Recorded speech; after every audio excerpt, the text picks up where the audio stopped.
오늘은 두아디라 교회라는 제목으로 말씀을 나누고자 합니다.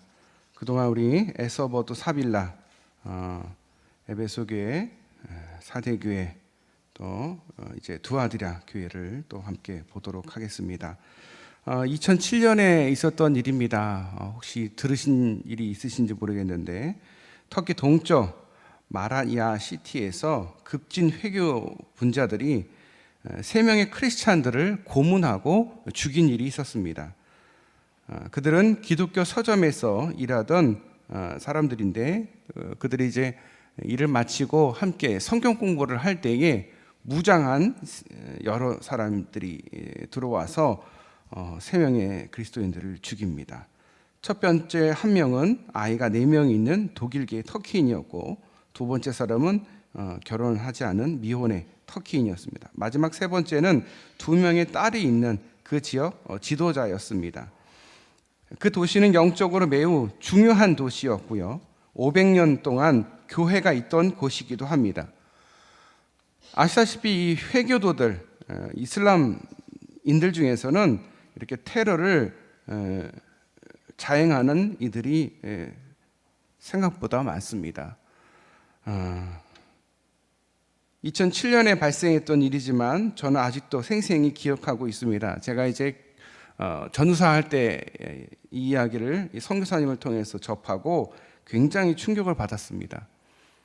터키라는 나라를 생전 모르던 저도 터키라는 나라를 처음 알게 됐고요, 얼마나 테러의 위협 속에서 터키의 많은 이들이 교회에서 그리스도인으로 살아가고 있는지, 그리고 얼마나 목숨을 내놓고 순교하는 이들이 아직도 이 현 시대에도 있다라는 사실을 알았을 때 소름이 돋았습니다. 이 이후에 스토리들을 나중에 제가 알게 됐는데, 이 이후에 이 사건이 일어나고 나서 기독교인들이 위축되기는커녕 그 도시 가장 큰 광장에 10,000명이 넘는 그리스도인들이 피켓을 들고 나도 그리스도인이다 라는 큰 글씨를 쓴 피켓을 들고 이슬람 그리고 또 회교자들에게 자신이 그리스도인임을 만천하에 알리는 사건이 일어났다고 합니다. 또한 이때 테러를 저지른 무장 괴한들 대부분 19살에서 20살밖에 안 되는 어린 그리고 젊은 아이들이었습니다. 그들이 나중에 어떻게 됐을까요? 제가 나중에 알게 됐을 때는 이 죽은 이 사람들의 부인들, 가족들이, 유가족들이 그 사람들을 용서했다라고 합니다. 공개적으로 나는 그들을 용서한다라고 공개적으로 하고 나서 터키에 많은 충격을, 그리고 전 세계에 큰 충격을 안겨주기도 했던 사건입니다. 바로 그 지역이 바로 두아디라 터키 지역입니다. 지금의 아키사르라고 하는데 회교도들이 굉장히 많이 밀집되어 있습니다. 이곳은 작은 도시였고요, 7 교회 중에서 가장 긴 편지가 기록된 곳이기도 합니다. 이 도시는 버가모와 그리고 이 4대 교회를 연결하는 길목에 위치해 있습니다. 거기에는 위대한 신전도 없었고요, 특별한 것이 없는, 그래서 핍박이나 박해도 없는 곳이었습니다. 두아디라는 종교적으로 그렇게 중요하지 않았지만 교통 그리고 상업적으로는 중요한 지역이었습니다.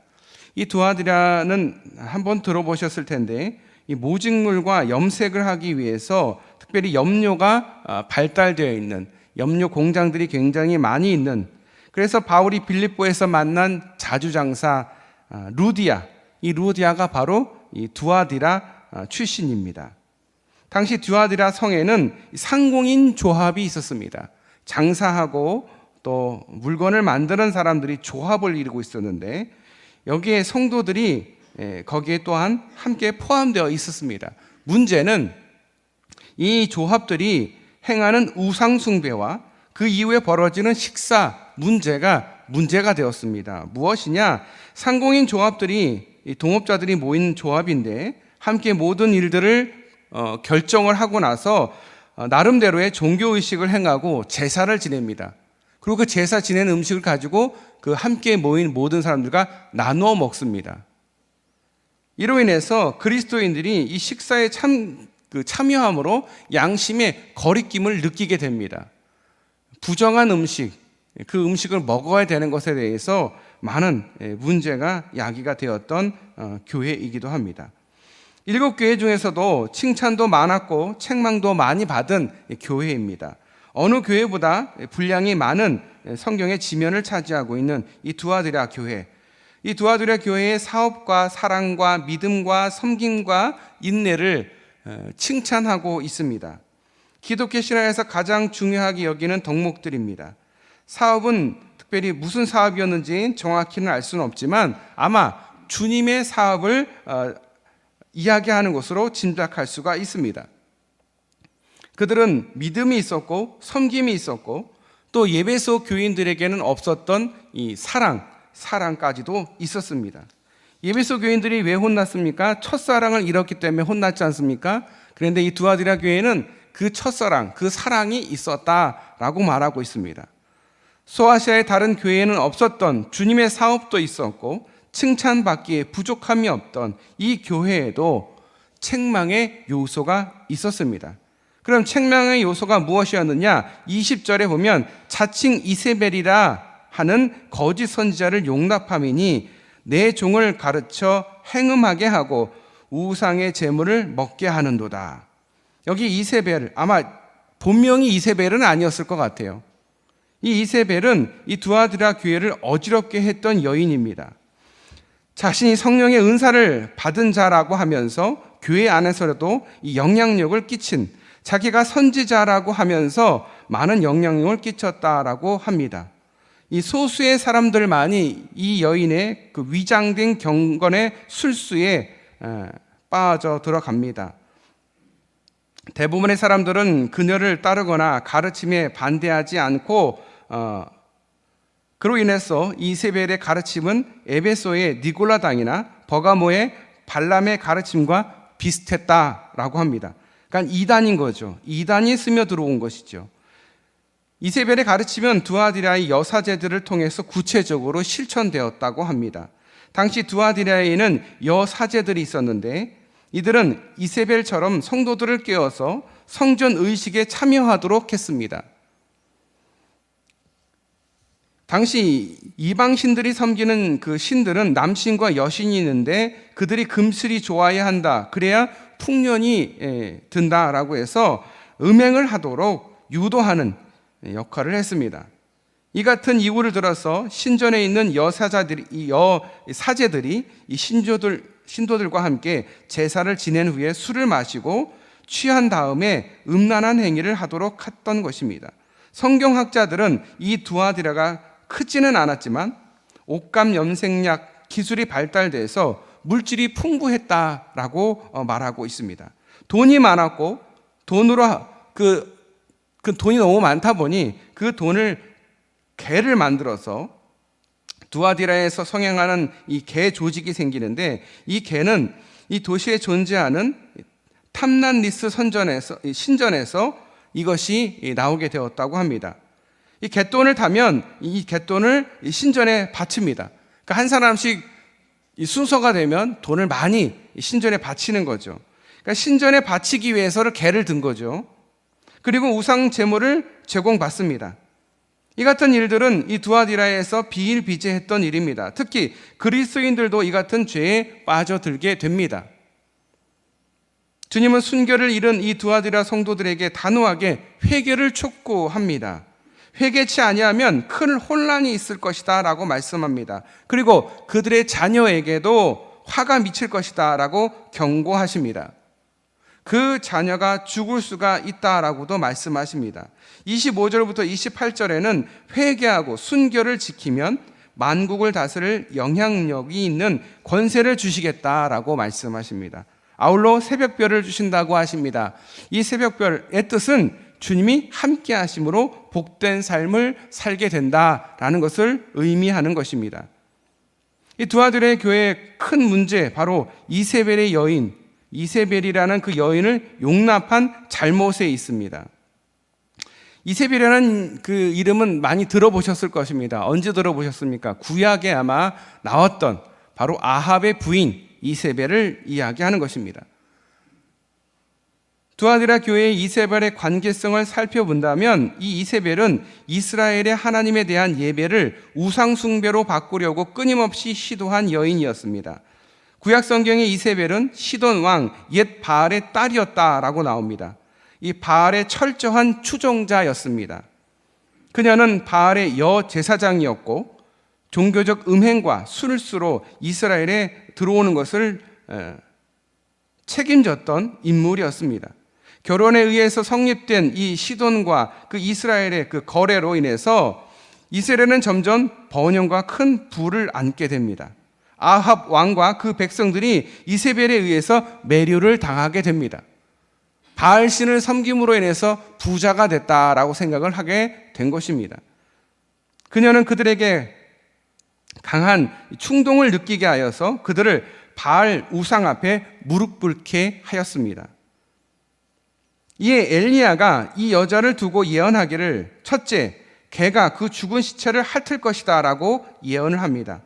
과연 그대로 성취가 되어서 예후라는 사람에 의해서 창문에서 던져지고 그곳에 떨어져서 죽게 됩니다. 두 번째, 그 자녀들에 관해서 예언하기를 하나님께서 그들을 다 멸망시키겠다라고 예언하셨습니다. 과연 그대로 예후가 그 자녀들을 모두 죽이게 됩니다. 마지막, 이세벨의 상에서 먹는 바알 선지자 450명도 죽임을 당하게 됩니다. 예언은 모두 다 성취가 됩니다. 두아디라의 이 이세벨 또한 특권을 가진 위치에 있었습니다. 아합 왕후는 이스라엘의 모든 일에 관여하였고 또 여기 나와 있는 이 새 이세벨 또한 두아디라 교회에 관계가 있었습니다. 그러니까 교회에 영향력을 끼쳤다라는 것입니다. 교회 안에 보면 선지자처럼 말하는 사람들이 많습니다. 예를 들어서 뭐 옛날 얘기지만 내가 꿈을 꿨는데 네가 기도를 안 하는 것 같아서 내가 대신 얘기하는데 너 기도해야 돼. 뭐 이렇게 말하는 분들이 계셨어요.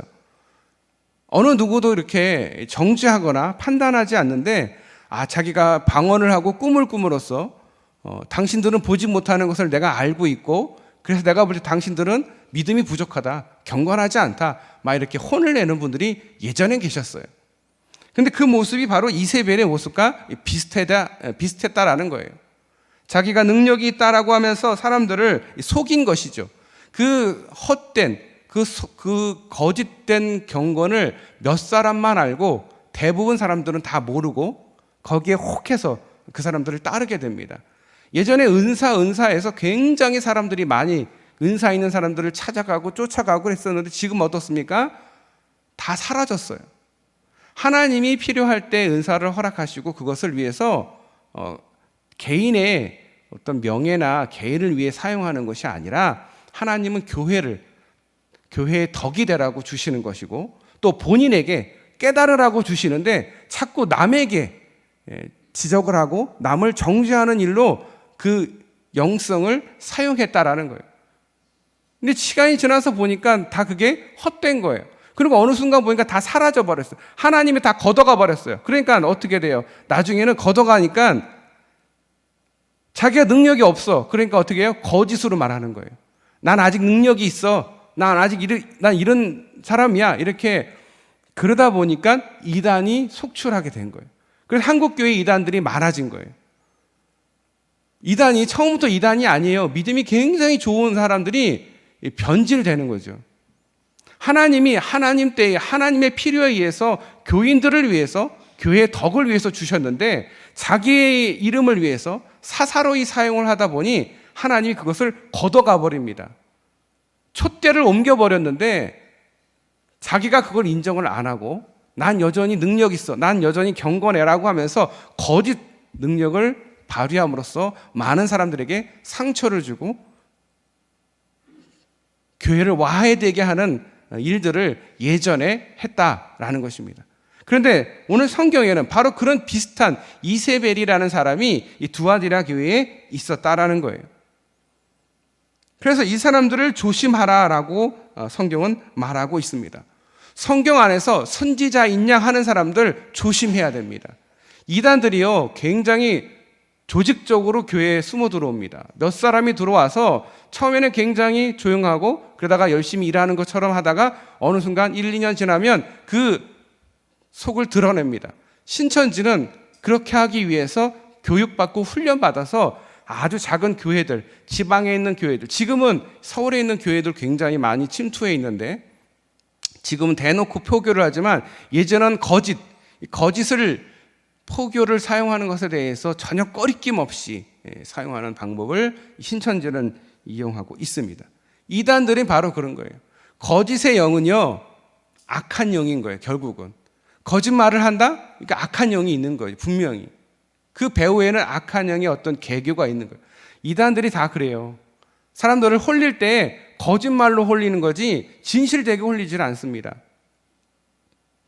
바로 이런 이단들이 교회를 허물기 위해서 했다라는 거예요. 오늘날도 이세벨의 가르침은 계속되고 있습니다. 교회에 오래된 사람들 중에서는 세상의 질서와 표준을 인정하고 편리에 따라서 가치관을 바꿔가며 적당히 신앙생활을 하고 삽니다. 자신에게 경제적인 손해가 전혀 없게 하는데 주력하고 있습니다. 내가 하나님을 믿는 것으로 인해서 교회를 다니는 것으로 인해서 조금이라도 손해를 안 보려고 하는 것. 이런 사람들이 많을수록 교회는 점점 부패해지고 마침내 멸망하게 됩니다. 우리가 배워야 할 건강한 교회의 모습은 무엇일까? 진실한 삶과 순결한 공동체를 이룩하는 것입니다. 그러기 위해서는 우리가 어떻게 해야 될까? 첫째, 회개해야 됩니다.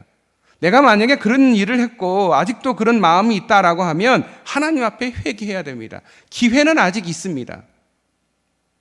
깨달아야 됩니다. 남을 정죄하고 남을 가르치려고 하나님께서 나에게 이런 영적인 능력을 주신 것이 아니라 나를 돌아보라고. 내가 얼마나 교만한지 하나님께서 오죽하면 꿈으로 보여주고 오죽하면 방언을 하겠나 이런 생각을 해야 되는데 그걸 이용해서 나는 이렇게 잘해. 너 못하지? 너 방언 못하지? 나 방언할 줄 알아. 만약에 이런 마음을 가지고 있다라고 한다면 그 방언은 방언이 아닌 거예요. 그거 자체가 벌써. 하나님이 주실 때는 덕으로 내 사랑하는 내 성도들을 사랑하라고 주시는 것이고 그들을 위해 사용하라고 주시는 것이지 나를 선지자처럼 만들려고 하는 게 아니라는 거예요. 선지자인 척 하게 만들므로 인해서 내가 겸손해지지 못하고 교만해지게 하는 그런 도구로 하나님이 영적인 영권을 주시지 않는다라는 거예요. 잘못 생각하고 있는 우리들에게 하나님 말씀하십니다. 교회와 세상에 대해서 말합니다. 교회와 세상에서 붙들고 살았던 이 이중 잣대를 포기하라고도 말씀하십니다. 주일은 경건하게 예배를 드리지만 마지막 날들은 일상의 터전에서 죄와 쉽게 타협하며 살아가는 그 신자들이 참 많습니다. 죄와 타협하는 이중 가치와 이중 믿음을 가지고 있는 그들에게 하나님은 회개하라 말씀하고 계십니다. 교회와 가정에서 태도가 다른 것 회개해야 됩니다. 교회에서는 정직한 척 하는데 막상 내 삶 속에서는 정직하지 않다? 만약에 그 모습을 자녀가 본다? 그러면 자녀는 절대 하나님 믿는 것을 멀리하게 됩니다. 우리가 흔히 쉽게 하는 게 뭐예요? 뒷담화. 특별히 집에 가서 교회에 대한 뒷담화를 많이 하면 자기들끼리 조용히 하면 되는데 자녀들이 듣게 되면 자녀들에게 나쁜 영향이 끼쳐집니다. 어떻게? 교회는 저렇게 나쁜 곳이구나. 저렇게 뒷담화하는 곳이구나. 뒷담화가 좋은 뒷담화는 잘 안 하잖아요. 아, 우리 목사님 너무 잘생기고 너무 좋았어. 이런 얘기는 잘 안 하잖아요. 교회 나쁜 얘기를 많이 하잖아요. 쑥덕쑥덕 하잖아요. 그러면 자녀가 듣고서 그 자녀가 상처를 받는 거예요. 아, 교회는 가면 안 되겠구나. 믿음은 고스란히 전수되게 되어 있습니다. 성실하게, 진실하게, 경건하게 신앙생활하면 그 자녀 또한 그렇게 따라가게 되어 있습니다. 그런데 교회에서는 신실한 척, 경건한 척하고 집에 가서는 교회에 대해서 실컷 욕하는 사람들, 그 자녀들이 잘 되게 될 수가 없다라는 거예요. 거기에 대해서 하나님 말씀하십니다. 회개하라는 거예요. 주일을 하라는 경건한 척, 교회 다니면서 정말 신실한 척 하면서 나머지 월요일부터 토요일까지는 그렇게 하지 못하는 삶을 사는 우리들에게 하나님은 말씀하십니다. 회개하라는 거예요. 이중의 믿음을 가지는 것, 우리가 제일 큰 문제가 바로 그거예요. 교인들은 넘치는데 삶 속에서 교인들의 모습이 보여지지 않는 게 문제라는 거예요. 정치하는 사람들, 장사하는 사람들, 아무리 봐도 교인 같지는 않아. 근데 알고 보니까 어느 교회 장로야, 어느 교회 집사야. 인테리어 업자 중에서 사기치는 사람들이 뭐라고 하냐면, 인테리어 제가 이제 당한 일인데, 저희 이제 그 신방을 갔는데 교인이 상처를 받고 교회를 안 나온다 그래가지고 찾아가 봤더니 자기가 이제 어떤 그 카페를 하나 이렇게 했는데 인테리어 업자가 자기가 뭐 안수 집사고 뭐 교회 뭐 한다고 막 그렇게 얘기를 하니까 이제 그분은 이제 믿고 맡겼는데 돈을 떼먹고 도망을 가버린 거예요. 진짜 한 10%도 그 카페의 그 인테리어를 안 하고 그냥 돈만 먹고 도망가 버린 거예요. 원래는 돈을 나중에 줬어야 되는데, 물론 당연히 나중에 줘야 되는데 막 달라고 그러고 자기 뭐 교회 다니니까 교회 와서 같이 자기랑 예배 드리자고 그러고 그러면서 이제 이게 뭐라고 하죠? 혹하게 한 거죠. 그래서 정말 믿음이 좋은 사람인 줄 알고 믿고서 먼저 선입금을 줬더니 그 돈을 먹고 도망을 가버린 거예요. 연락이 안 되는 거예요. 내용 증명을 보냈는데 연락이 안 되는 거예요. 그래서 이분이 상처를 받아가지고 교회를 안 나가겠다는 거예요. 어떻게 교회 다니는 사람들이 그럴 수 있냐고 막 그러니까 저도 그냥 할 말이 없는 거예요. 신방을 갔는데 뭐라고 얘기를 합니까? 그런데 이게 비일비재하거든요. 그들에게 하나님 말씀하십니다. 회개하라고. 왜? 뭐 때문에? 너희 자녀들에게 그 악한 것이 대물림 될까 봐.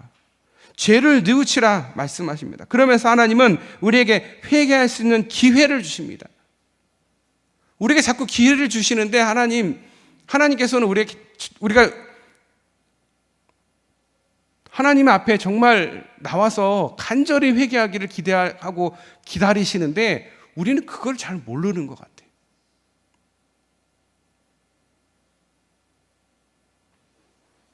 회개하지 않으면 대가를 치르게 되어 있다라고 하나님은 분명히 말씀하고 있습니다. 행한 대로 심판받는 거예요. 두 번째는 진실한 믿음을 지키라라는 것입니다. 두아디라 교회의 성도들은 열심히 있는 성도들이었습니다. 하나님이 축복을 받았고 물질의 풍족함을 느끼게 됩니다. 그래서 그들은 물질을 의지하게 되었습니다. 물질로도 주님을 기쁘게 할 수 있다라고 착각하기 시작했습니다. 그들은 자신의 영혼의 관심보다는 현세적인 삶에 더 충실하게 되었습니다. 그들은 진실한 믿음의 추억만을 갖게 되었습니다. 난 이렇게 믿음이 좋았었는데, 나 이렇게 믿음이 좋았었는데, 자꾸 추억을 하면 안 되고요. 지금 더 믿음이 더 좋아야 돼요. 처음 믿었을 때보다 지금 더 하나님을 더 잘 알고 하나님과 더 깊은 교제에 있어야 됩니다. 추억하면 안 돼요. 내가 그때는 참 열심히 교회 봉사했는데 지금도 할 수 있어요. 지금도 하셔야 되는 거고요. 자꾸 추억만을 하는 거예요. 내가 믿음이 좋았었는데. 근데 옛날에 믿음이 좋은 상태로 하나님 앞에 가는 게 아니라 지금 내 믿음의 상태로 하나님께 가는 거잖아요. 그렇다면 옛날에 그 첫사랑, 하나님을 처음 믿고 감사했고 열심히 있었던 그 마음을 지금이라도 버리지 말고 다시 그것을 되뇌이고 그보다 더 열심을 가져야 되는 거예요. 내가 만약에 새벽 기도를 일주일에 한 번 갔다면 이제는 일주일에 2번 가야지. 이런 조금이라도 더, 한 걸음이라도 더 믿음의 성장을 위해서 열심을 가져야 되는데 점점 더 믿음이 더 약해진다는 거죠. 예전에는 일주일에 한 번 오던 사람이 한 달에 한 번 오고 1년에 한 번 오고 그러면 신앙이 어떻게 된 거예요? 뒤로 한 걸음 물러난 거죠. 믿음을 지켜야 돼요. 믿음은요, 지켜야 되는데, 버텨야 되는데, 믿음은요 계속 떨어지게 돼 있어요. 왜? 우리가 자꾸 세상에 나가서 부벼대는 그 시간이 훨씬 많기 때문에 그런 거예요. 솔직히 일주일에 1시간 교회에 와 있잖아요. 제가 교회 학교를 하면서 제일 억울한 게 뭐냐면 어른들은, 그러니까 그 부모님들은 아이를 교회에 30분, 40분 맡겨놓고 믿음이 좋기를 바라고 맡겨놓으세요. 집에서는 가정예배도 안 드리고 그 아이의 신앙에 대해서 체크도 안 하고 본인도 신앙생활을 안 하면서 그냥 아이를 교회 학교에다 맡겨놓고 신앙에 좋기를 바라는 부모님을 만날 때마다 속이 터져요. 그냥 그렇다고 무슨 성경학교를 보내주는 것도 아니고 어디 뭐 아이들하고 신앙적으로 뭘 하려고 한다고 보내주지를 않아요. 아이들이 공부해야지 어디를 갑니까 막 이러면서, 그래놓고는 결과적으로 아이들이 믿음이 안 좋아지거나 약해지면 교회 탓을 하고 목회자 탓을 하는 분을 볼 때마다 제가 정말 속이 터져요. 아니 생각을 해보세요. 학교를 다닌 사람과 학교를 안 다닌 사람이 차이 있는 것처럼, 공부를 한 사람과 공부를 안 한 사람이 차이 있는 것처럼, 밥을 많이 지어본 사람과 밥을 처음 만들어 보는 사람하고 차이가 있는 것처럼, 신앙생활이라는 게 뭐 한 30분, 일주일에 30분 해가지고 그 신앙생활, 그 삶이 바뀌겠어요? 그건 욕심이에요, 욕심. 100원 넣고 10,000원 받으려고 하는 욕심과 같다라는 거죠. 우리 신앙도 마찬가지예요. 내가 하나님 앞에 헌신하고 봉사하지 않으면서 믿음이 더 자라기를 바란다? 욕심이에요, 욕심. 하나님 저 은혜 주세요. 자기는 신앙생활도 안 해. 성경도 잘 안 읽어. 기도도 잘 안 해. 근데 와서 은혜만 받기를 바래. 그 은혜를 안 주면 다 남을 탓해. 저 사람이 있어서 우리 교회가 문제가 있고, 저 사람이 설교를 못해서 내가 은혜를 못 받고, 너 한번 은혜 좀 줘봐라. 내가 한번 받아볼 테니까. 이렇게 팔짱 끼고 앉아있는 사람들이 있어요. 그러면 속이 답답하고 억장이 무너져요. 왜 저러실까? 저러지 마시지. 저러시면 신앙은 1도 잘하지 않을 텐데. 그런데요, 힘들지만 열심히 교회 일을 합니다. 헌신합니다. 봉사합니다. 열심히 복음을 전합니다. 그러면 눈에 보이지 않지만 조금씩 그 신앙이 자라는 게 나중에는 다 보여집니다. 하나님도 알고 성도들도 알게 됩니다. 믿음을 지켜야 됩니다. 물질이 아무리 우리를 기쁘게 한다 한들 그 물질은 우리와 평생 할 수가 없습니다. 우리와 평생 하는 것은 누구십니까? 예수 그리스도, 우리 하나님뿐입니다. 우리가 죽어도 우리와 함께 하시는 분은 하나님 한 분뿐입니다. 우리가 물질을 위해서 많은 시간을 투자하는데 어느 누구도 물질 가지고 하나님 나라 갈 수가 없습니다. 하나님 앞에 갈 수가 없습니다. 하나님 앞에 저 돈 많이 벌었어요. 저 성공했어요. 그래서 뭐? 너는 그럼 나를 위해서 뭘 했냐? 너는 나와 어떤 관계냐? 라고 물어보실 때, 아니 그 질문을 받기 전에 우리는 하나님 앞에 회개해야 되고 나의 믿음을 지킬 수 있어야 한다는 거예요. 자신의 영혼의 관심보다는 현세적인 삶에 더 충실하게 살며 진실한 믿음의 추억만을 안고 산다라고 하면, 성도의 타락은 주님이 아닌 다른 무엇이 우리를 만족시킬 수 있다라고 착각하기에 시작할 때가 많다라는 거예요. 분명히 기억해 주십시오. 주님이 아닌 다른 것으로는 결코 우리의 삶에 만족함을 줄 수가 없다라는 것입니다. 우리 인생은 하나님 말고는 우리를 만족시킬 수 있게 하는 어떤 것도 존재하지 않는다. 25절에 주님은 다만 너에게 이미 주신 것을 굳게 잡으라 라고 말씀합니다. 이미 주어진 믿음 외에 더 이상의 쾌락을 따르지 않겠다라는 것입니다. 이것이 순결한 믿음이요 진실한 믿음인 것입니다. 하나님이 처음 우리에게 믿음을 주셨을 때 그 믿음을 추억하기보다는 그 믿음을 지켜야 합니다.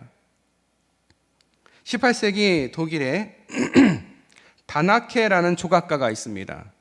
1700 몇 년도 사람인데, 그는 주로 이 그리스 신화를 주제로 해서 많은 조각을 남겼는데, 그 인생의 절정기에 그가 예수 그리스도를 영접하게 됩니다. 그리고 그는 예수 그리스도의 상을 조각하기를 원했고, 그래서 2년 동안 열심히 조각을 했습니다. 그런데 한 어린아이가 자신의 작품을 보자 이게 뭐예요? 그 소녀는 그 조각상이 그리스도인지 전혀 알아보지를 못했습니다. 그러니 이 조각가가 충격을 받습니다. 내가 2년 동안 만들었는데 저 어린아이도 못 알아보다니. 그래서 다시 6년에 걸쳐서 새로운 작품을 만들었습니다. 그리고 다시 아까 그 어린 소녀, 그 소녀에게 가서 보여주면서 자, 이거 어때? 그러자 그 소녀가 그리스도이시군요 라고 답변을 듣게 되었습니다. 그때 그는 하염없이 눈물을 흘렸다고 합니다. 그 일 후에 당시 황제 나폴레옹이 파리에 와서 르브르 박물관에 전시할 이 비너스상을 조각해 달라라고 요청을 하게 됩니다. 그때 그는 유명한 대답을 남깁니다. 나는 주님 예수 그리스도의 조각만을 하는 이 손을 더 이상 다른 이방신이나 다른 모습의 것들을 조각함으로써 내 마음을 더럽힐 수가 없습니다 라고 나폴레옹에게 말했다고 합니다. 예수 그리스도만이 자신의 사랑이요 소망이 되기 때문입니다 라고 말했다고 합니다. 이런 믿음과 이런 마음과 이런 믿음의 고백들이 모여 이루어지는 교회, 거룩한 주님의 공동체가 될 수 있기를 바랍니다. 우리의 믿음을 지킵시다. 하나님 앞에 그동안 지은 죄에 대해서 회개합시다. 사람들에게 상처 주었고 내 잘난 척, 내가 믿음 좋은 척, 내가 경건한 척 한 것에 대해서 하나님 앞에 간절히 회개할 수 있기를 바랍니다. 그것도 못 깨달으면 그건 병이에요, 병. 그거는 고칠 수 없는 불치병이에요. 깨달을 수 있는 게 다행인 것이고 깨달을 수 있게 하나님께서 성령께서 지혜를 주실 것이라고 믿습니다. 하나님 앞에 회개하는 거 나쁜 게 아닙니다. 부끄러운 게 아닙니다. 죄를 모르는 게 부끄러운 겁니다. 자기가 죄를 지으면서도 이렇게 죄를 짓는지도 몰라요. 자기가 지금 교만한데 교만한지도 몰라요. 그게 불치병인 것이지, 그것을 깨닫고 하나님 앞에 정말 하염없이 눈물을 흘리면서 엎드리는 그 회개의 자세는 하나님이 기뻐하시는 모습입니다. 우리가 매일매일 시키지 않아도 하나님 앞에 회개해야 됩니다. 하루를 돌아보면서 내가 혹시 누구에게 상처 주지는 않았나? 내가 혹시 잘난 척하지는 않았나? 내가 혹시 하나님의 그 영광을 가리우는 짓을 하지는 않았나? 나 자신을 돌아보며 하나님 앞에 회개할 수 있는 것이 그게 복이고 그게 은혜입니다. 남에게 은혜를 받으려고 하지 말고 내 자신을 돌아보면 은혜입니다. 건강한 거 은혜입니다. 솔직히 제가 저희 아내랑 저희 아이가 코로나 확진이 돼서 본의 아니게 제가 제 방에서 자가격리가 됐습니다. 저만 이제 확진이 안 돼서 자가격리가 돼서 방 안에 있는데 참 많은 생각이 들더라고요. 당연히 새벽 예배를 갖고 당연히 출근을 했고 당연히 부활절 예배를 드렸던 제가 어느 순간 생각지도 못하게 집 밖을 못 나가는 순간에 이 올 줄은 꿈에도 생각을 못했어요. 그리고 수요일 날 왔는데 너무 좋더라고요. 이제 좀 내가 사람이 된 것 같고 내가 이제 좀 그리스도인이 된 것 같고, 그리고 우리 권사님이 저를 보자 막 반갑게 맞아주시는데 제가 부임할 때도 반갑게 인사를 안 하셨던 것 같은데 수요일날 하는 너무 반갑게 목사님 이제 건강하게 오셨냐고 그러시면서 반갑게 인사해 주시는데 너무 제가 감사하고 너무 감동이 되더라고요. 너무 감사하더라고 정말. 내가 이렇게 교회에 이렇게 나올 수 있는 게 얼마나 감사한 일이고 얼마나 기쁜 일인가, 얼마나 예배드리는 게 기쁜 일인가, 이 행복한 일인가, 뭐가 더 필요한가, 내가 그냥 예배만 드릴 수 있는 게 이게 얼마나 기쁜 일인가, 다시 한번 제가 내 스스로 깨닫는 시간이 되었던 것 같습니다. 여러분, 믿음을 지킬 수 있기를 바랍니다. 믿음은 점점 떨어지게 되어 있지 믿음은 점점 자연스럽게 당연히 성장하는 게 절대 아닙니다. 믿음을 지키십시오. 이 세상 어떤 곳으로도 이 믿음을 바꾸지 마시고 어떤 것보다도 믿음이 중요하다는 사실을 잘 아시지만 여러분의 삶을 통해서 그 믿음을 더욱 지켜나가시는 저와 여러분 되시기를 축복합니다. 기도하겠습니다. 하나님 감사합니다. 오늘도 이렇게 주일을 맞이해서 주님 앞에 예배드리며 또 주의 말씀을 듣고 또 주님 앞에 찬양을 올려드리며 또 주님 앞에 예물을 드릴 수 있게 하셔서 너무도 감사합니다. 너무도 당연한 일들이 그동안 이 코로나로 인해서 우리가 다시 한번 깨닫게 되었습니다. 우리가 얼마나 하나님의 그 은혜와 사랑 속에 살아왔는지, 얼마나 감사하는 삶 속에 내가 걸어왔는지 깨닫는 시간이 되었습니다. 하나님 앞에 더욱 회개하며 하나님이 주신 그 첫사랑, 그 믿음을 잃지 않고 더 아름답게 그 믿음을 꾸며가며 하나님과 더욱 깊은 교제와 또 하나님과 더욱 가까워지는, 또 교회를 더욱 사랑하며 또 교회를 위해서 더 열심을 낼 수 있는 저희들이 되게 하여 주시옵소서. 내가 그리스도인임을 모든 이들에게 자랑할 수 있는 믿음을 허락하여 주시고, 나의 믿음이 떨어지지 않게 항상 그 믿음을 지킬 수 있도록 지혜를 주시고 은혜를 허락하여 주시옵소서. 하나님을 더욱 사랑할 수 있게 하여 주시옵소서. 온 마음을 다해서 교회를 사랑할 수 있게 하여 주시옵소서. 주님의 몸된 교회를 위해서 헌신하고 순종하고 봉사하는 것이 우리의 기쁨이 되게 하여 주시옵소서. 또 죽어져가는 많은 영혼들을 위해서 복음을 전하는 것이 어느 무엇보다도 중요하고 또 값진 것임을 우리가 깨닫는 우리의 삶이 되게 하여 주시옵소서. 예수님 한 분만을 사랑하고 또 예수님만 소망임을 깨닫고 살아가는 우리 모든 믿음의 성도들 되게 하여 주시옵소서. 거룩한 주님의 공동체 우리 태장교회가 되게 하여 주시옵소서. 우리를 사랑하신 예수님의 이름으로 간절히 기도드리옵나이다. 아멘.